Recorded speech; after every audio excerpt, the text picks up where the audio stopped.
సంక్రాంతి సూర్యుడి యొక్క గమనాన్ని అనుసరించి ప్రతి నెల ఒక సంక్రమణం జరుగును.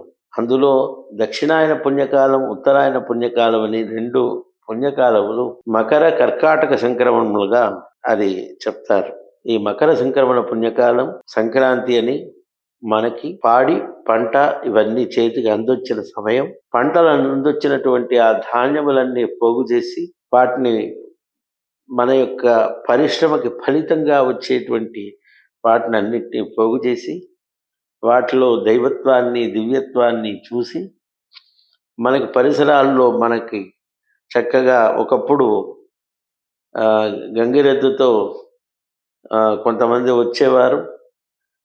దాసర్లు వచ్చేవారు. పిల్లలు ముగ్గులు పెట్టేవారు. ఉయ్యల ఆడేవారు. కొంతమంది పతాకాలు వేసేవారు. అంటే ఇవన్నీ కూడా ఆనందానికి, మనలో ఉన్నటువంటి ఆత్మీయతని పైకి వెలికి తీయటానికి చక్కగా ఒక మంచి సమయం. ఈ కాలం కొత్త వెలుగునిచ్చేటు సంక్రాంతి. కొత్త వెలుగునిచ్చేది. ఏమిటా వెలుగు అన్నారు. పంటలు చేతికి అందాయి.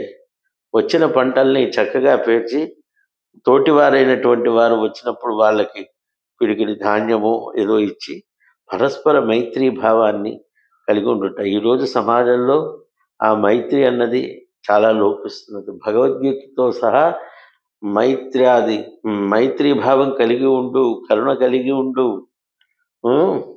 అద్వేష్ట సర్వభూతార మైత్ర కరుణ ఏవచ అని చెప్తున్నారు.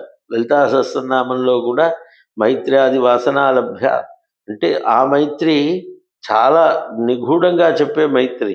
మనం వీటిలో కూడా మనం తీసుకోవచ్చు. కాబట్టి ఎవరి యందు ద్వేషము లేక ప్రేమ కలిగి పరస్పరము అన్యోన్యమైనటువంటి ఆనందకరమైనటువంటి ఒక పండగ అంటే అదే. పండగ అంటే ఆనందంగా ఒకరి విందు ఒకరికి ద్వేష భావాలు లేకుండా, భేదభావాలు లేకుండా అందరూ కలిసి మెలిసి జరుపుకొనుట. ఈ పండగ అనేటప్పటికీ మనకి కొత్తగా అల్లుళ్ళు వచ్చేవాళ్ళు వస్తారు. ఇక్కడి నుంచి వెళ్ళేవాళ్ళు అత్తవారింటికి వెళ్ళేవాళ్ళు వెళ్తారు. ఏదైనా అందరూ కలిసిమెలిసి చేసేది ఈ కాలంలో పవిత్రమైనటువంటి వాటికి ఇది పితృకాలం కూడా. మకర సంక్రమణ పుణ్యకాలం అంటే పితృకాలం. అంటే మన పెద్దలని, పితృలు అంటే ఏదో ఎక్కడో ఏదో అనుకోకూడదు. మనకి ఈ శరీరానికి కారణభూతమై జన్మనిచ్చినటువంటి తల్లిదండ్రులు, వారి తల్లిదండ్రులు, ఆ 3 పిళ్ళు ఏవైతే ఉన్నాయో వాళ్ళందరినీ ఒక్కసారి తలచి వాళ్ళకి వైదికమైనటువంటి నియమం ఉన్నవారు వైదికంగా వాళ్ళని ఏదో తర్పణాలను, శ్రాద్ధాదులను చేస్తారు. ఇతరులు కూడా వారికి తలచి మూలలో బట్టలు పెట్టడము, ఉపాహారాలు పెట్టడము ఇవన్నీ మనకున్న ఆచారాలు. ఈ ఆచారాన్ని తప్పక మనం పాటించవలే. ఈరోజు కొత్త కొత్త మతాలు, కొత్త కొత్త సంస్థలు, కొత్త కొత్త వ్యవహారాలు ఏమీ అక్కర్లేదు కానీ అన్నీ మనం కలిసిమెలిసి గెంతులు వేసుకుని తిందాం అనుకుంటారు. మనం తినేదే, మనం పుచ్చుకునేదే ప్రతిదీ మనకి పెద్దల్ని, దైవాన్ని తలుచుకుని చేస్తే విషము కూడా అమృతం అవుతుంది.